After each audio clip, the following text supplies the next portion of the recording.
This time of year is just crazy. Who are the names to know? Who is Duke after in this transfer portal season? This is Locked On Blue Devils. Hi, everybody. Dick Vitale. Hey, make sure you listen, man, to Locked On Blue Devils with J.J. Jackson. He's awesome, baby.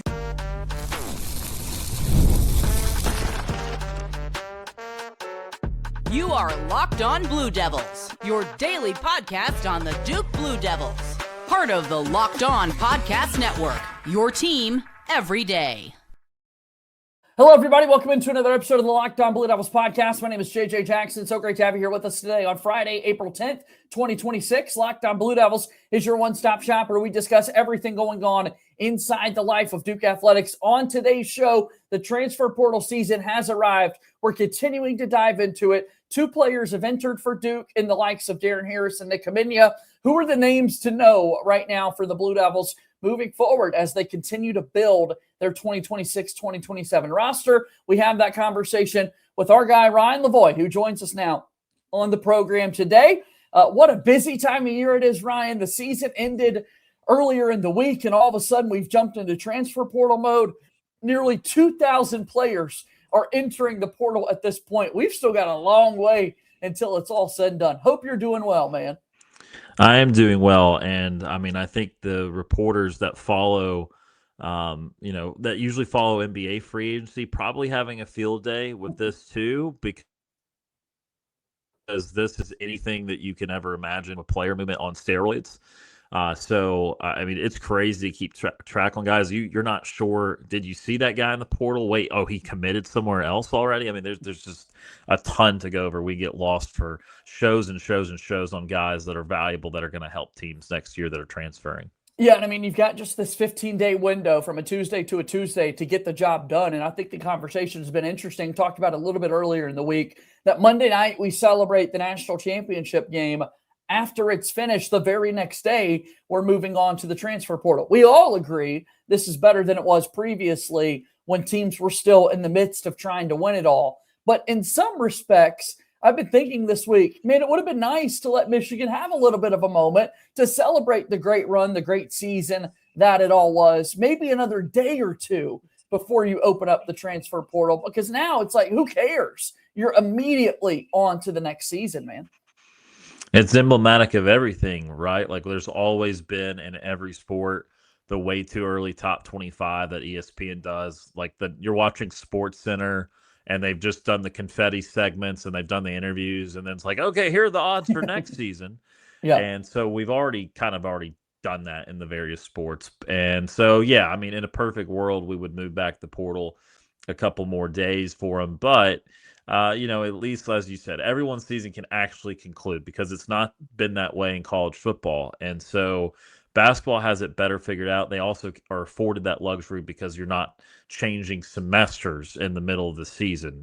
I guess you are in the early part of the season, but not at the end of the season the way you are with football, having some teams be done in time for the semester to end, some teams still having a bowl game or a whole playoff run to have when that winter semester ends. So, it does allow for a more clean cut to the season. And so, yeah, I don't see the issue why they couldn't move it back a couple more days. But again, this is still already far better than what we see for college football. All right, who are the names to know? Who is Duke after as they try to build this roster going into next season? It's a team that a year ago, Duke had the entire starting five drafted into the NBA. They brought in the top-ranked recruiting class. The number one recruiting class is coming back to Durham for this upcoming year, but there's uncertainty as to how many guys are going to actually declare for the draft. The starting five will not all be drafted this season. We know that for a certain fact. And we've already seen scholarship players for Duke enter the transfer portal, so much different from the position we were in a season ago. The big names to know right now: John Blackwell from Wisconsin, Flory Bidunga from Kansas, and we want to talk about Aiden Sherrell from Alabama as well. Before we get to those guys specifically, Ryan, just as a whole, it's setting up for a different offseason, as I just laid out for Duke. Yeah, and I remember talking in the lead up to this now previous season about the continuity Duke had, because they had not had anyone go into the portal, and they were able to just basically work off numbers and situations that they were accustomed to. Like they've always been used to having players decide to leave for the draft or return. It's new to have players have that part of it too, but also now be seriously weighing other schools. That part of it makes roster management, again, a bit of a headache because you've got negotiations going on with your current players while also be talking to players that are high priority that want to know if your stud guard or your stud player is going to be blocking them from being the best player at that position or getting the most playing time that they want to have. Because for all the things Duke can offer, again, great opportunities to win championships, great coaching, obviously everything that is the Duke program. If guys can't play the position they want to play, or they can't play 34 or 33 minutes a game, that's going to be a deciding factor for these top guys. So, I think that when you're talking about these guys that Duke is weighing and having weigh their options, I think there's none position more important than the guard play because there's just so many decisions to be had. Quite frankly, I will talk about it a little bit more with John Blackwell in a second. I think that it's been a bit of an issue for why Duke is not maybe getting the most out of these teams the last few years, despite having tremendous talents at the top of their roster. And so I think that these decisions between, whether you're talking about Caden Boozer or Caleb Foster, these are Dame Sarr even. I mean, like, these are really important decisions. I mean, and I know Ngongba is too, and again, a bunch of guys on this team. But again, I think that you're talking about fundamentally changing how the roster is structured if you are going to have to replace multiple guards. I think with the targets we're talking about today, they would have a Ngongba replacement, or they could have a twin tower with Ngongba. But, they, I think, fundamentally change more if they're going to have different guards and maybe have better opportunity to improve if they have different guards rather than whatever happens with Ngongba. The expectation still is that we'll see Isaiah Evans declare for the NBA draft and start his professional career. But if he decides to come back, that makes things incredibly interesting for Duke in terms of what they do in that spot. Dead-eye shooting is something that the Duke program has been known for. I mean, it's every single game. As soon as the first three-point shot goes in, ESPN loves to have the stat off the bug popping that it's, thousands and thousands consecutive games that Duke's hit a three-pointer, longest streak in NCAA, so on and so forth. So if you could find shooting out of that backcourt, that's going to be a plus, because when you look at somebody like Caden Boozer, who we're hopeful will come back for another season despite Miami's full-on pursuit, he was only about a 30% three-point shooter this season for the Blue Devils. Darren Rippey Jr., known for his explosiveness, playmaking ability, not necessarily the outside shooting.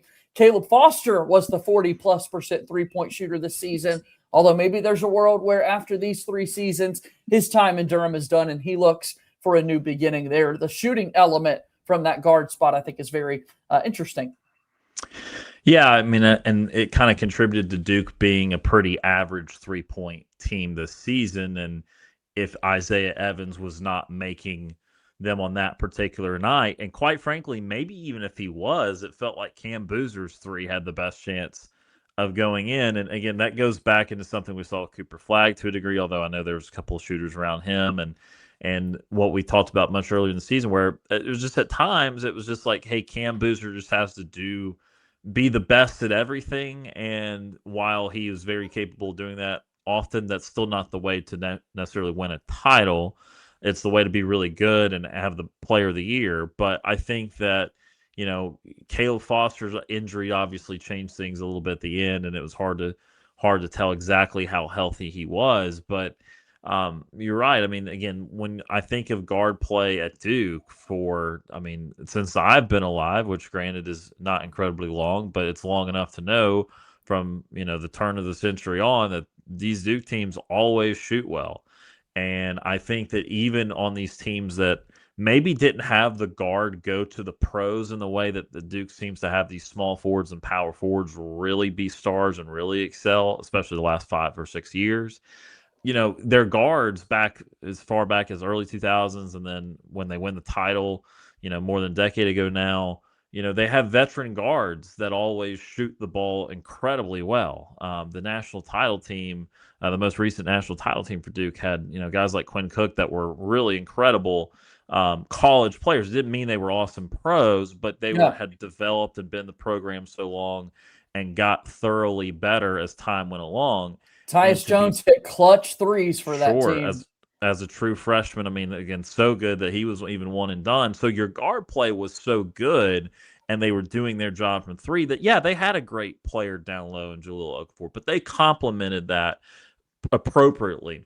I'm not sure they've appropriately complemented the last couple of star players they've had at guard. And again, I know Con Knipple was awesome last year, but they still didn't have the point guard play figured out necessarily. And this year, they had Isaiah Evans be really important at times, but they still didn't necessarily have that from the point guard position. So, we're talking tweaks because Duke's obviously been tremendous in the regular season, and they've gotten far in the NCAA tournament.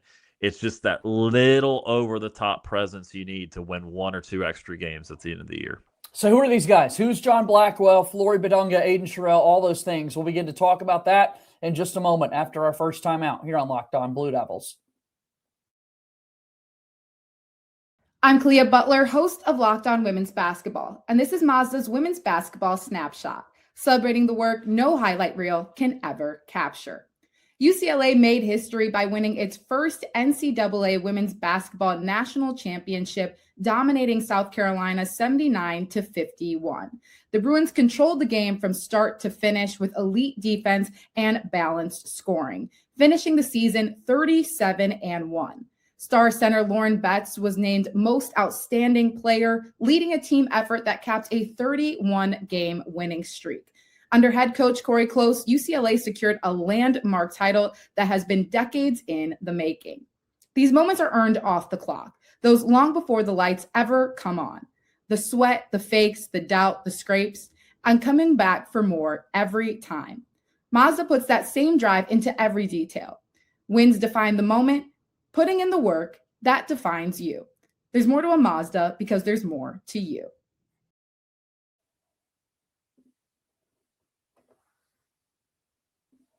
Moving forward on this episode of Locked On Blue Devils, JJ Jackson hanging out with my good pal Ryan Lavoie here on the program, talking about the transfer portal targets for Duke. And we're talking the guard spot. John Blackwell by way of Wisconsin. The Badgers' wing averaged about 18 points a game.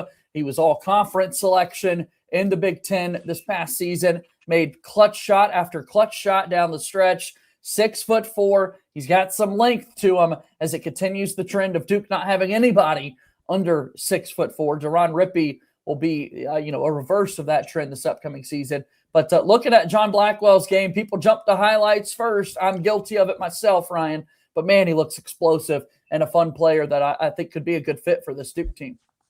Yeah, anytime you're scoring around 20 points in big-time college basketball, I mean, again, you take that and really value it. And as we were just talking about trying to set up John Blackwell, the three-point numbers.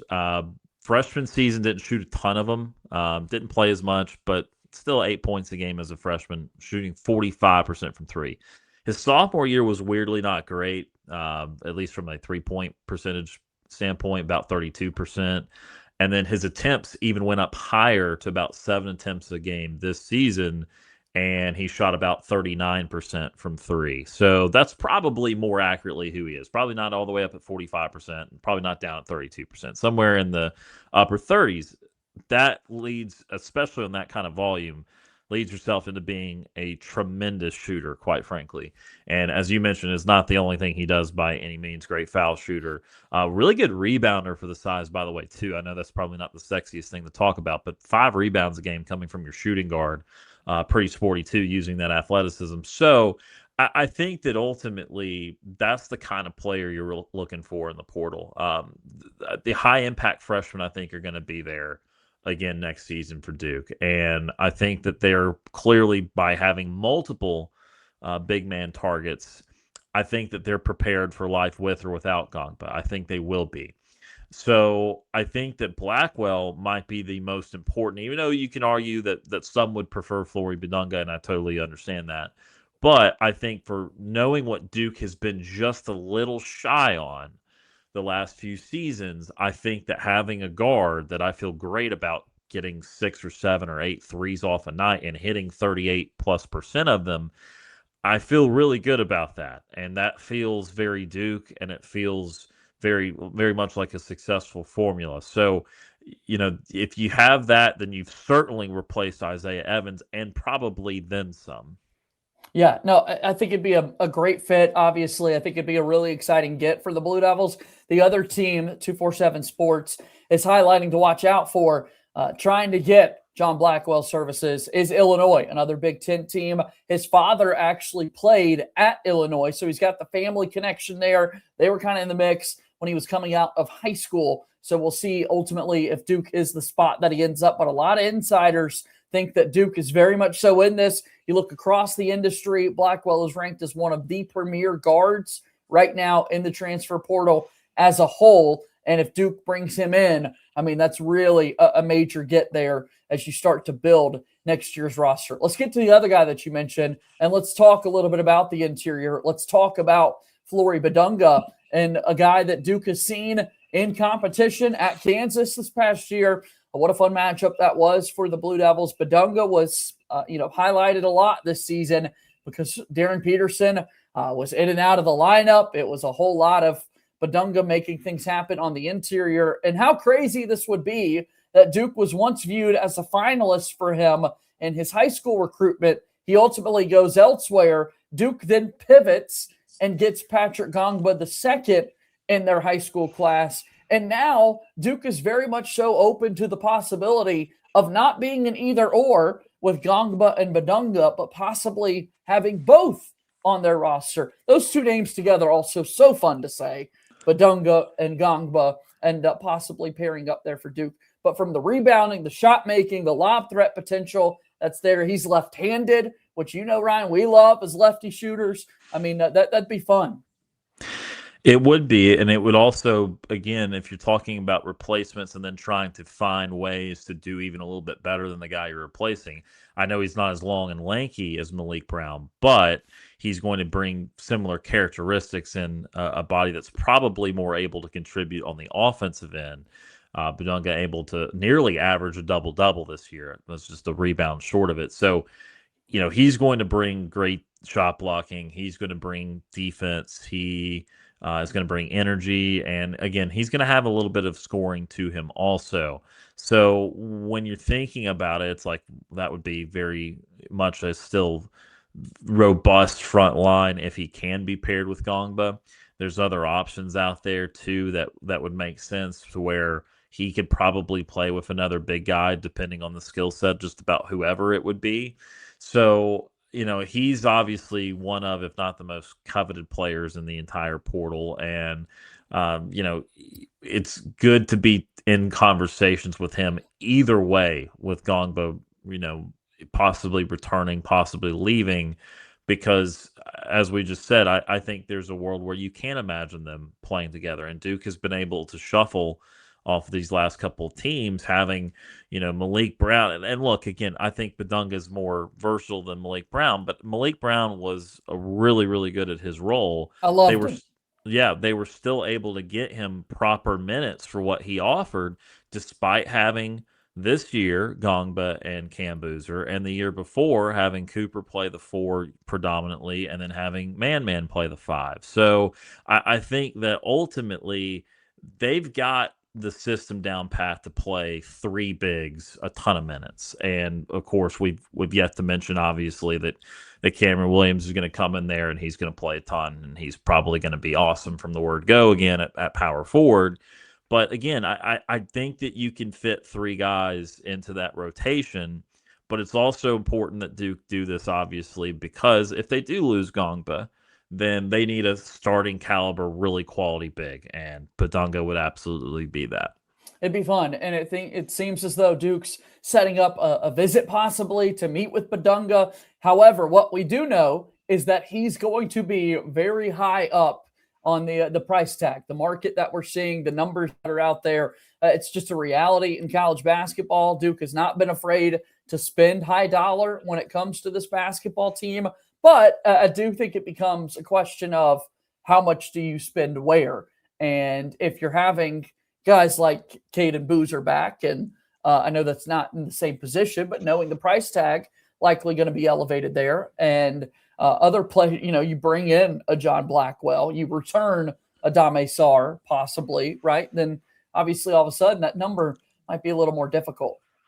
Yeah, and I've got a question for you, actually, JJ, because again, I don't know for sure. We hear the huge numbers thrown around on what roster building is going to cost next season. We know Michigan probably led the world in that this past year, and it obviously paid off. Do you have an inkling for what the Duke roster, the appetite for the cost of the Duke roster would be? No clue. I mean, I think it'd be large. They're coming hungry. Yeah, it might be number one in the country. I don't know that. I assume teams will go. Wouldn't be nice one day to be able to have access to all of that information. Like, it's got to be on the table. You know what it is. And we can dream. Oh, we can dream. I say that for all levels of basketball. Like, I want to know if the guys at Niagara are making $20K or $30K or what. I want to know all of it, because seriously, we do everything but actually make public what the full rosters are. Like, we have reporting, but that's not like we're having to put for anyone to see.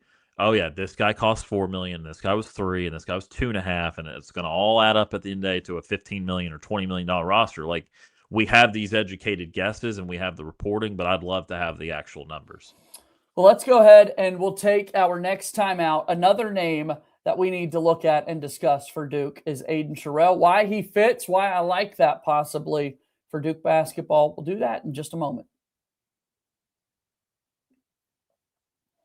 Locked On Blue Devils here today is brought to you by our friends at Indeed. Workplace chaos, deadline stacking up, inbox overflowing, and the one position you have to fill still sitting open. When the pressure's on and you need the right hire, this is a job for sponsored jobs. Indeed Sponsored Jobs helps you reach the people who actually fit what you're looking for. Skills, experience, location, so you're not just hoping the right candidate stumbles across your post. Here's a stat that says it all. In the minute I've been talking to you, companies like yours worldwide have made 27 hires according to Indeed data. So if you're hiring, spend less time searching, more time interviewing candidates who check all your boxes with Indeed Sponsored Jobs.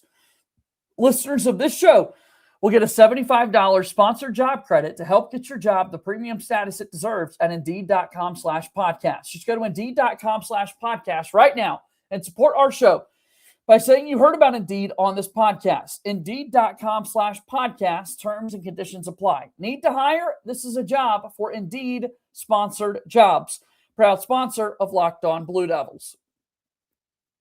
Our show today also brought to you by TurboTax. It's tax time, but for a lot of us, the old way of doing taxes is a lot. Trying to book an appointment, that's not the most convenient. Sitting in a waiting room with a stack of papers, emailing back and forth, and wondering if they really get your situation. But this year, you're getting a major upgrade. Intuit TurboTax now has in-person locations nationwide. You can meet face-to-face with a real tax expert, and your documents get uploaded straight to your TurboTax app on the spot. Just like that, you're done. Your TurboTax expert works to get you every dollar you deserve while you get real-time notifications as you go about your day. It's the relief of walking in and meeting a real person and walking out knowing your taxes are being handled right. Head to TurboTax.com/local to find a store near you and book your appointment today. TurboTax is a proud sponsor of Locked On Blue Devils.